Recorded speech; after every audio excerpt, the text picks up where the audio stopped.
Are going to be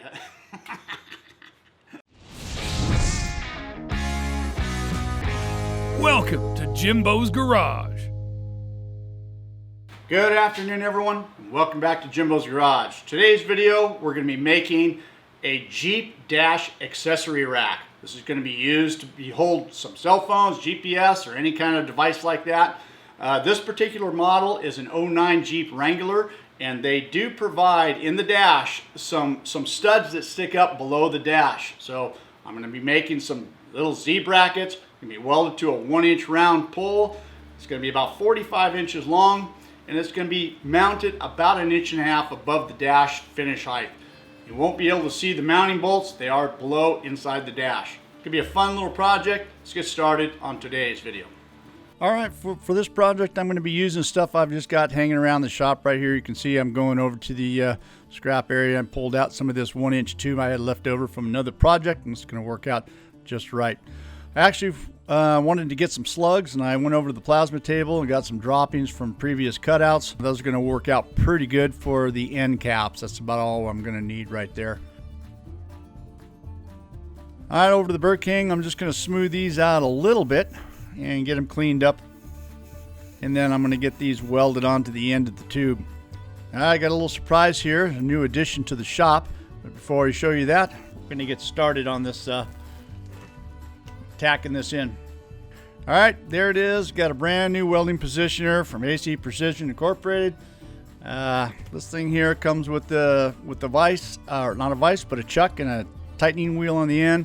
Now, this is the first time that I've actually used this. There's a couple of different options with it. This one also has a foot pedal for operation. I'll show you that here in a minute. This is the very first time I used it. You can see I propped myself up a little bit there. I wanted to get up a little bit in position. You can see I didn't quite have the speed just right on the first one there, but I flipped it around, made a couple of adjustments, and I'm able to go all the way around, and that worked out pretty nice. There's the foot pedal right there. It's going to be challenging when I'm doing TIG welding. I got a foot pedal on both right foot and left foot, trying to make it all happen, but it's all about coordination. I'm sure that I'll get that figured out. All right, back over to the Burr King, and I just want to clean this up a little bit, and then just buff it up a little bit. This is the welds, when they get on there, they get a little on the rough side, and this Burr King does a good job just kind of cleaning things up. And I just want to get over. I got some emery cloth right here, and I'm just going to kind of blend it in with some emery cloth, and then I'm just going to give it a little polish in with the non-woven pad, and that's going to blend that in there pretty good.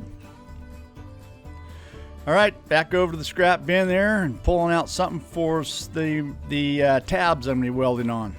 This happens to be a piece of 1.25 inches by 1/8 inch flat bar stock. And what I'm doing, I only need these tabs need to only be about 1 inch long. So what I've done is I'm marking them on both sides. I'm going to utilize this long piece of stock while I can and be able to do all the drilling and the rounding of the edges, and get everything done with a longer piece of material rather than to cut them short and try to deal with this. So you can see I've just drilled them, flipped them around, just deburr the holes a little bit. Back over the Burr King, I'm going to slightly round over the edges here. Not too much, just about 1/8 of an inch round over. That's all I'm really looking for. And then over to the portaband, and now I'll cut these small little tabs off. Much easier to work with a slightly longer piece of material.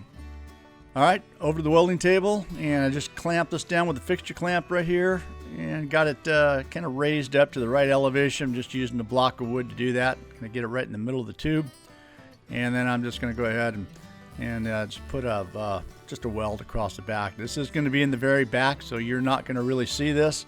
This is all we really need to do. That's the whole idea, is kind of hide all the mounting brackets. You just don't want to see anything like that. At least I didn't want to on this project. All right, back over, some more scrap metal. Looking for some 3/4 by 1/8 inch flat bar stock. I grabbed a couple pieces there. Only realized I really just needed one of them. And after I figured out the size I wanted, it turned out to be about 4.5 inches, and then over to the brake and just put a little bend on either side, alternating to create a little Z bracket right there. See, I got all those angle iron pieces in my brake right there. They vary in sizes, and I worked all the way down. It enables me to make some tight bends like this. All right, there they are. You can see I got a couple center punches in there. I'm going to drill a couple holes on both sides. One of them is going to be mounted inside the dash. The other one's going to be mounted to the bar itself. For this one right here, I've chose to do a little pilot hole. Sometimes if you just jump right in, the hole's a 1/4 inch. Sometimes if you jump right in, the drill has a tendency to want to wander off a little bit. So if you start with a smaller drill, a pilot hole, it tends to want to stay there straight and not wander off. And then the final drill size right there was nice and easy. All right, rounding them off right here at the Burr King. And there's those brackets complete. So the only thing left to do is to get this thing mounted up. And I'm just using some 1/4-20 here. These are about 3/4 of an inch long. And just tighten them on.